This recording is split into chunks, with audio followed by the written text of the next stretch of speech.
Ron Josey joins me, internet senior analyst at Citi. So you must not be surprised at all to watch the stock doing what it's doing right now, up more than 10%.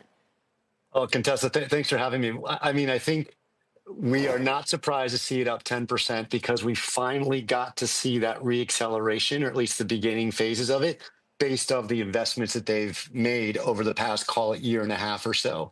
And so, frankly, the number one thing I think we and everyone on the street was looking for was, will AWS reaccelerate? The answer was yes. And most importantly, given the amount of power that they are adding with that 3.8 gigawatts coming on here in the last trailing 12 months, we should see continued growth going forward, which is what's exciting here. Okay, you heard McKinsey say that Andy Jassy says he wants to own the compute backbone.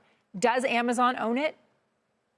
Well, I think everyone is trying to build out their specific background and infrastructure to fit what they're doing. I think what AWS has historically done, given they're the largest cloud provider out there, is just build their own backbone. And that's something that, frankly, these new services, both the core cloud, but also the new services with generative AI and all the AI tools, require much more compute.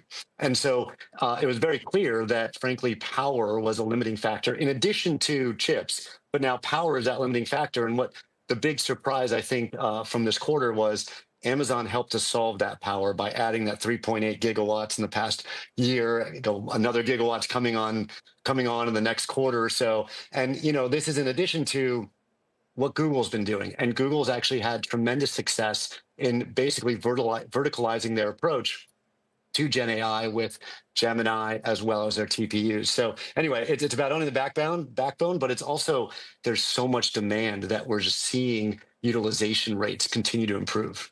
If you can solve a power problem like that, does that also, I don't know, I guess I'm asking you to put on your futurist hat, but does that also give Amazon a potential new business in power?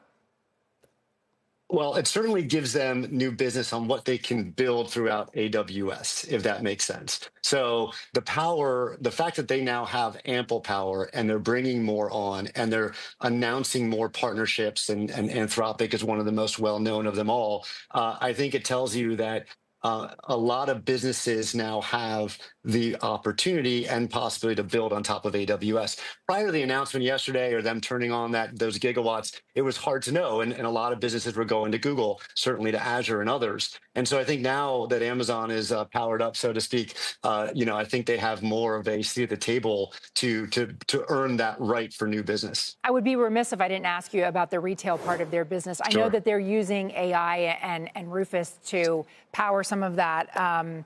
Everyday Essentials is growing. What was the picture that you got from Amazon about the health of the American consumer?